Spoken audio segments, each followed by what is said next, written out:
Hey everyone.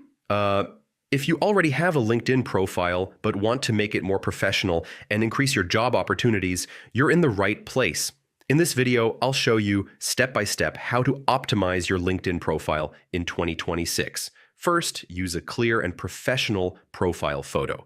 Avoid blurry or casual pictures and keep it clean and professional. Next, write a strong headline. Don't just add your job title, include your skills and value so recruiters understand you better. Now, optimize your About section. Clearly explain who you are, what you do, and what type of job you are looking for. Then add your work experience in detail. Focus on achievements and results, not just daily tasks. Next, add relevant skills. Keep them focused on your industry so recruiters can easily find your profile.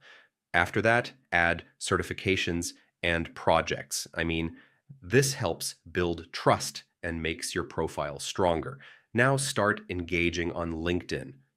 Post content, comment, and connect with professionals to increase your visibility. So, yeah, that's how you optimize your LinkedIn profile in 2026. Follow each step carefully, and you'll get more visibility, more connections, and better job opportunities. And if this helped, don't forget to check out more career tutorials for fast and easy guides.